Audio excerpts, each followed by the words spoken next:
good, everybody out there in the Arsenal Universe? It's your boy Dro the Gooner here, and I'm coming to you guys with not a game review, but a bit of a rant. We're on international week, so there was no games from the weekend to review.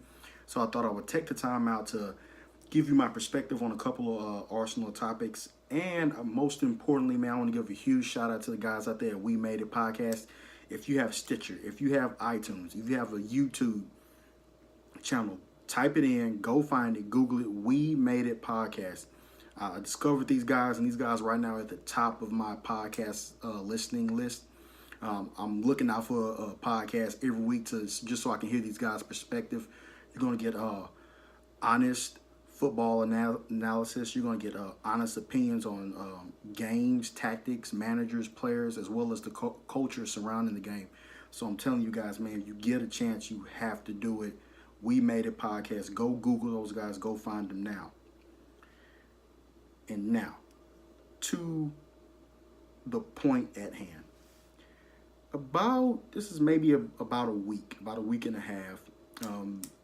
As you guys know, you're Arsenal fans. You're on Instagram. You're searching through your search feed. And they always put a picture of some player that Arsenal linked with. And he has a jersey superimposed over his body. And this particular player is Miguel Almiron. Paraguayan attacking midfielder. Plays for Atlanta United in MLS. And I commented on the picture. I say, it will be an awesome signing. He's a Unai Emery signing. He's the type of guy that will come in and literally probably be our starting attacking midfielder in no time. We'll probably give the guy some time to recover due to a long MLS season, but we could literally plug the guy in and he would just serve an awesome purpose in the Emery system. And I commented something like that, and there was a guy. I can't even remember his name. Ozil Portugal fan or Ozil fan Portugal. This guy on Instagram says, replace Ozil with him. Who is he? He plays in MLS. It's a league where old, out of shape European players go to get a paycheck. And that kind of really got under my skin, man. You know, I'm not the biggest MLS fan. I support my local team, the Houston Dynamo. But I'm not the biggest MLS fan, but I can also tell you that the league is producing quality Central and South American players. If you want to get a quality Central and South American player for cheaper than what you probably could if you bought them directly from the league, from one of the bigger clubs like Boca Juniors, or from the big Brazilian clubs like Santos or Corinthians, you guys need the European clubs will and are starting to look at MLS clubs. One of his teammates, Joseph Martinez, is getting a lot of buzz in Europe as well. The coach, Tata Martino, former Barcelona coach, he's being linked with a lot of top managerial jobs in the world. He's been linked with the United job. He's being linked with the Mexican national team job. So what I'm asking for is fans, especially Europe, guys in London, guys in England, and basically, really and truly all over the world. I take it back. It's mostly for guys in Europe, because this is the issue I have with guys in Europe, is that you guys watch your league, or you might follow a couple of the big European leagues, the big European teams, not necessarily leagues. And then when a player is up and coming, the question that always rises, who is this guy? Is he any good? Or the general blanket statement of, oh man, this guy sucks. Or I don't rate this guy. Who is he? MLS sucks. And I'm like, go check out the league. Go YouTube the player. Go Google the player. I know YouTube highlights can be some sort of misleading, but at least go do your research before you make a blanket statement about a player. Any and every time I've seen that Arsenal's been linked with a player, I will literally go watch YouTube, find out what team this guy plays for, and go watch a game to see him in a real live match.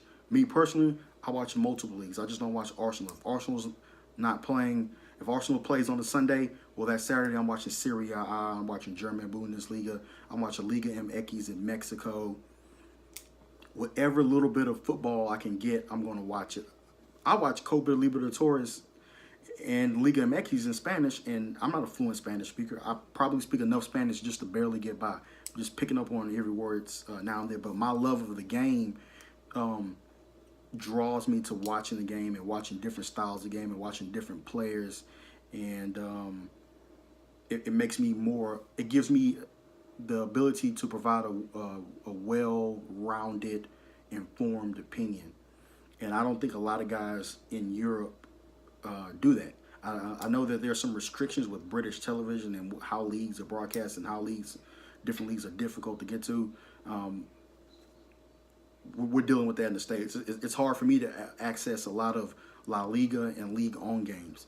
But I will most definitely, if Arsenal's linked with a League On player or a La Liga player, I'm going to go to YouTube. I'm going to YouTube this guy. I'm going to Google this guy. I'm going to check out his stats. I'm going to check him out. And I'm going to, if I have to go to a bar or something to watch that player, I'm going to do that. And that's all I'm asking for everyone in the Arsenal universe to do, is that if we're linked with a player, man, do your research. Look the guy up. See who this guy is. Just don't dismiss him as he's some schmuck. Miguel Almiron also plays for the Paraguay national team. And if you guys know anything about football, I tell you, some of the hardest World Cup qualifying, or one of the hardest, most like tooth and nail fought tournaments is Copa America. If you think the Euros is entertaining, watch Copa America, man. Watch a Copa America tournament, and you see these guys literally fighting tooth and nail. You don't know how much it means to a country like Paraguay to knock off an Argentina, to knock off a Brazil, or knock off even a Uruguay, one of the bigger, more well-known South American countries that produce a ton of players.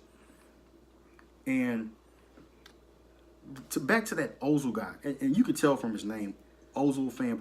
This guy's a Mesut Ozil fan, and I would question to him, and I did question him on Instagram, is if you're an Ozil fan, that's fine. Be an Ozil fan. You have your Ozil fan page, but don't on the other hand come into an Arsenal fan page that was created by an Arsenal fan and just sing the guy's praises and downplay any idea of replacing the guy. I have no biases against Mesut Ozil. I don't have a personal issue against Mesut Ozil. I actually think he's a really good player.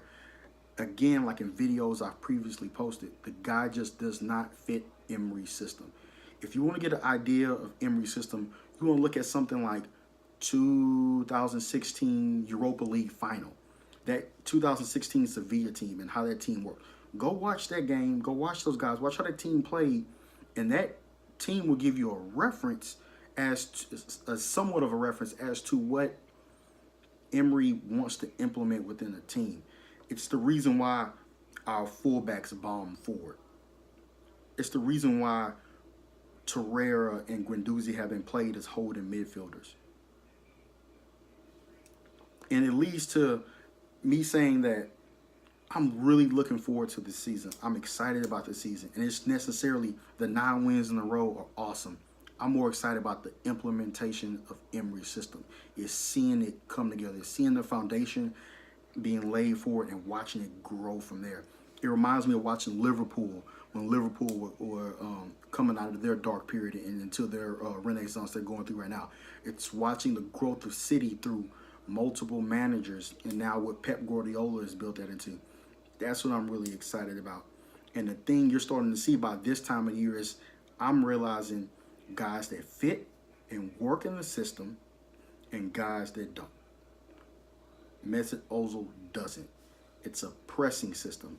You press to create quick turnovers that lead to quick scoring chances. Mesut Ozil doesn't do that. A lot of times, a lot of build-up. I go back to the City game, especially in the City game, when we could have scored and Ozil traps the ball, stops the ball on his foot, lifts his head up to look around to play a pass. And you don't have that time in the Premier League. The Premier League is not that. It's too fast. It's too strong. It's moved at. The game moves at such a super quick pace that you don't have a split second to hold the ball up and pick out a pass. You're literally playing a pass into a space that you know that somebody, because you trust your manager, you trust the system in which you're in, that somebody's going to be running onto that ball. And I don't think Ozil does that. I don't think he trusts Emery. I don't think he trusts the system. He's more reliant on his skill set and more comfortable within his skill set. He won't press. Within a pressing system, if everyone doesn't press, you literally are going to leave a gaping hole within the team that will lead to a goal. Again, go back to the Chelsea game. Ozil's job was to press Jorginho, or press the deepest lying playmaking midfielder. He didn't do that. Jorginho is not fast. I'm telling you right now, he's not fast. He's a regista. I sit back, I pick the ball up from my center back, I read what's in front of me, and I play a pass. And Jorginho was allowed to do that all day, every day. He's not fast. If you have any kind of intent, you press him and you force him to pass the ball into a space where one of our players is waiting. There was a game, what was it? Again, another example, the Cardiff City game. I think Ozil and Ramsey were on the field at the same time. If it wasn't the Cardiff City game, it was the Chelsea game. And Ramsey's on the wing, and Ramsey's supposed to be pressing his space in the area he's supposed to be pressing. He can't do that. He has to go press and cover the area that Mesut Ozil is supposed to be pressing. Guys, I appreciate what he's done. I'm not saying I don't rate the guy, but he just does not fit the system. Aaron Ramsey is actually a better fit with the system. I know we're having contract issues, and I know that's kind of hanging over the club, and the club needs to get that rectified, man, because we will regret the day that we allow Ramsey to leave and we keep Mesut Ozil and then eventually sell Mesut Ozil either in the summer or next year's transfer window. We're trying to dump the guy off on somebody, and we're not going to get nearly what he's worth. We're not going to get to nearly what we paid for him. So what does that tell you? He came to the club at a certain value, and his value did not increase. Real Madrid bought Ronaldo for 100 million euros. I know it's the most extreme situation. Sold him for 100 million euros. We bought Mesut Ozil. I think we paid 60 or 70 million euros for him. And I was on transfermarket.com, and Ozil's transfer value was 35, 40 million euros. So we're going to take a 20 million euro loss along with the wages that we pay him weekly. The guy is a vampire. He's a parasite. That's the better word. He's a parasite to the club that is draining the club's finances and resources that can be used towards other players. And I know what somebody's going to say. Somebody's going to comment on this video.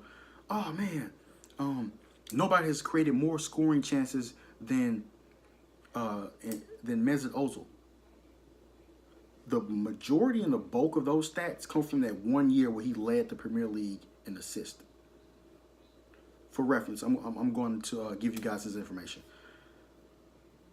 Mesut Ozil stats versus Aaron Ramsey stats versus Miguel Almiron of Atlanta United stats. This is over a 32-game period. I'm looking at my notes. Forgive me. Over 32 games, Mesut Ozil has 6 goals, 8 assists, and 4 yellows. I'm counting yellows because within the pressing system, with you pressing the ball and pressing players, you might not win the ball every time. You might knock a guy over. You might pick up a couple of cards here and there because of the type of system we play in. Now, again, Mesut Ozil, 32 games, 6 goals, 8 assists, 4 yellows. Compare that to Miguel Almiron from this past MLS season. And me, you can put an asterisk over the other one too, but I'm not going to put an asterisk over it. It was over a 32-game period. And within 32 games, Almiron has had 12 goals, 11 assists, 5 yellows. So what does that tell you? The guy can score a goal, he can create a chance for a goal, and he's going to put in a tackle. All the things that you want an Unai Emery attacking midfielder to do. Compare those stats with the stats of one Aaron Ramsey. 32-game period, 8 goals, 11 assists. He didn't get any yellows, but if you look at Almiron and Ramsey stats, they were more productive than Mesut Ozil. And I expected and would imagine them to be even more productive in a system that benefits and utilizes their skill sets. I feel like with Ozil in the lineup, it forces us to play players out of position just to get them on the pitch because they provide a different skill set.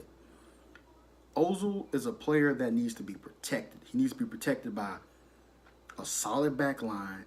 He needs to be protected by defensive midfielders that make up for his lack of defensive tactical awareness. And he needs to be surrounded by a goal-scoring striker because Mesut Ozil doesn't score a bunch of goals. and he needs to be provided with wingers that will do the running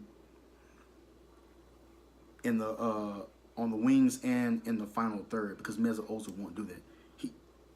It's not a this is not a league, nor this is a team built for him. And to because I promise you guys, man, if we get rid of Aaron Ramsey, we're going to end up buying a player exactly like Aaron Ramsey and replacing them. And then we're going to be stuck a year from now with the Mesut Ozil situation, with everyone looking around going, you need to get rid of this guy.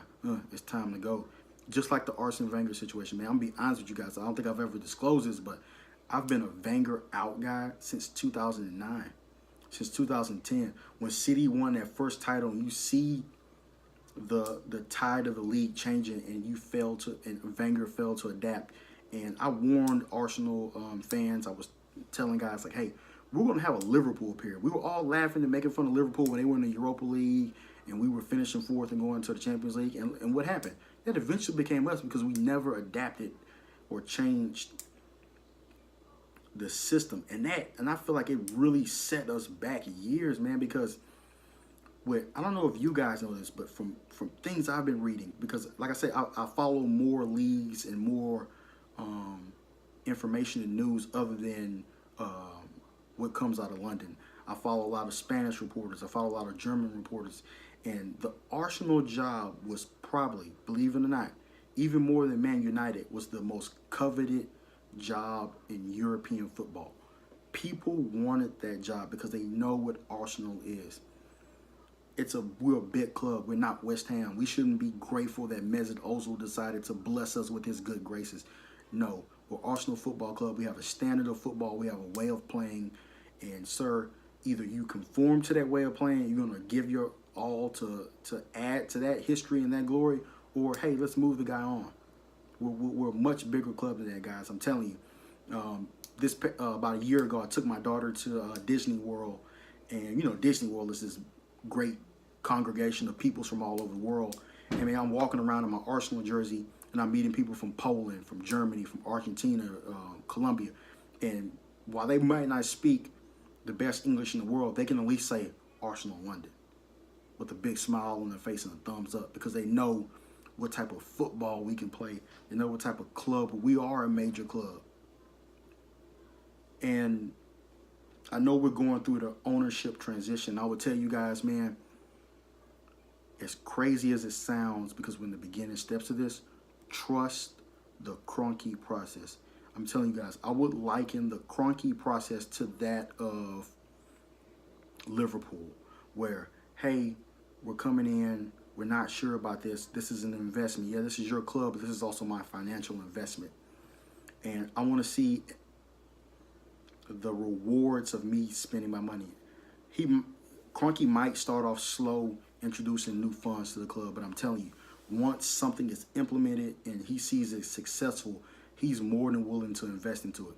He bought the LA Rams, who were doing poorly in St. Louis and did poorly when they first came to LA. But with the new coach, new system, new players, they started on the upswing. And Kroenke invested into one of their biggest players, Todd Gurley. He plays running back. Running back is one of the most damaging, punishing positions in American football. And teams really don't pay running backs that money. But Todd Gurley's had productive year after productive year. And he said, you know what? I'll invest in this guy to keep this type of talent around. And I have no doubt he would do the same thing with Arsenal. He's looking at us and saying, we're not Man City. We don't have Qatari oil money behind us where we could literally bring in 3 new managers, 3 new squads, and just keep replenishing and dumping our money and buying those players. We can't do that. Kroenke probably wants to see, what are you guys doing? Okay, yeah, if I give you 50, 60, 70 million euros to spend, can we recoup any of that any kind of way? Well, how much is our wage bill? Okay, well, if we're buying this player for this amount of money, why do we have this player on X amount of wages a week? We need to do something with those resources. We need to maximize our resources as much as possible, so that my investment into the squad, into the team, could result in maximum amount of return. And I just had to get this off my chest, man. I couldn't type it up on Instagram long enough because it was like the guy would respond to me and I would respond to him and with concrete evidence, and yet he would just come back like his only argument was, "Oh, MLS is crap," or "This league is crap." And it's not the first time I've heard this. When Emery was first signed, I'm tuned into all the Arsenal podcasts. I'm tuned into all the Arsenal YouTube pages, and this is not a slug at anybody. This is my personal opinion. And you get those guys on there, and they're like, "Unai Emery, don't know much about him. Who is the guy?" I'm like, "The man won 3 Europa Leagues in a row. How have you not heard of the guy? At least you're in Europe, where I'm pretty sure you guys have tons of shows dedicated to football or soccer. Here in the States, we don't. We probably have 2 programs that are dedicated to it, and yet, or maybe I'm just over dedicated. Or I'm just too much of an Arsenal nerd that I would digest that much information. But I'm like, it would seem to be more easily accessible to you guys to go out. Let me find out who this guy is. Let me watch a couple of his games. He beat Liverpool. He beat Klopp 3-1. Yeah, it was in a one-off game, but if you're going to talk about Klopp losing Klopp losing finals and one-off games and all that stuff, if you're going to praise Klopp for being the quote-unquote Guardiola stopper, hey, we have a Klopp stopper. That sounded weird, Klopp stopper. And Emery. And the fact that people kind of dismissed him, who was this guy, X, Y, and Z, why can't we get somebody like... People were literally saying that Vieira or Arteta would be better choices than this guy who's won 3 European competitions. When was the last time we won a European competition? Exactly. That's exactly what I'm talking about. So let's start giving players and managers more credit. When Torreira was first linked with the club, who is this guy? Or you watch a couple of videos, you listen to a couple. I don't watch much Serie A. If you don't invest in watching the game and studying the game, how can you come on here and think about it? You have the time to dedicate yourself to a channel or a podcast, and whether you realize it or not, you are the source of information for tons of Arsenal fans that do not have the access to those games or to that information. And you're giving a blanket statement opinion while you have access and information to it and saying, "Oh, I don't watch the guy," or the guy sucks, I don't rate him, or how tough is, I don't think his competition is tough. That blew my mind. People were actually saying it about Torreira. So all these Torreira fanboys now, you went up in arms. You guys weren't excited about the signing when it first came on because you didn't know who the guy was. Oh, he plays for who? You'd be surprised how many times I hear when we first signed him, how many different clubs. Yeah, he plays for Udinese and he's this, and you're like, no, man, he plays for Sampdoria, box-to-box midfielder, more in the defensive role, and this is what he does. I'm literally in the chat box or the comment section explaining who this guy is, and people are like, "Oh, really? Sampdoria? Oh, I don't rate him. Juventus wins the league anyway." And it's like, come on, man. You're on here giving your opinion, and people are taking your opinion and your word as gospel, and the information you're providing is ill-informed or misinformed, and that gets under my skin, man. That grinds my gears. That does not sit well with me, man, because, like I said, people are trusting you, and a lot of times you are the information source. So, one thing I would suggest before coming on a pod or coming on a YouTube channel, do your research, dive, go look at some, I don't care if you look at YouTube clips and look at a couple of stats, at least it's information you're presenting to somebody who does not have access to that. Because everyone is probably not watching, there are probably 40 guys sitting around one phone watching a YouTube channel. They're probably just double that amount listening to a podcast over a cell phone. You know, so those guys, or they lead busy lives, so they can't go do the research on the player. So when they hear you say a player sucks, or when they hear you say a manager sucks, or I don't rate this guy, or this, that, and the other, they're going to take your word for it, and they're going to believe it, and they're going to come in comment sections on pictures and fan pages and bash people that they should not be bashing, man. And I'm talking about the same fan groups. And like, again, man, I'm not shooting slugs at anybody because I don't have any negative or ill will to anybody. But you're talking about the same fan groups who literally, I was listening to a pod and they were talking about how much they dislike Aaron Ramsey, get rid of the guy, and singing Mesut Ozil's praises and giving all these Mesut Ozil stats. And then the conversation shifted to international football, and the same guy said, I don't rate N'Golo Kante. You don't rate N'Golo Kante? You're talking about one of the two pillars of a World Cup champion winning team. You're talking about that role used to be called the Claude Makelele role. In the future, that role is going to be called the N'Golo Kante role. Like, you're talking about one of the best defensive midfielders all the time, and you don't rate the guy. And it's like, come on, man. You don't watch other football. You don't watch other soccer. You watch Arsenal. You probably go on Arsenal Player, watch the under-23s, the U17s, all that stuff. But you can't tell me, you can't give me a broadened perspective on a player, and that frustrates me. And that's what I want to get across in this video. I want you guys as Arsenal fans to, if we're linked with a guy, man, go do your research. Look at some highlight tapes. Go look at some film. Go watch a game. Before you just toss a guy to the side and say he's crap or he's whack. Because you, especially with South American, especially with non-European players, man, because you never know where a guy might come from.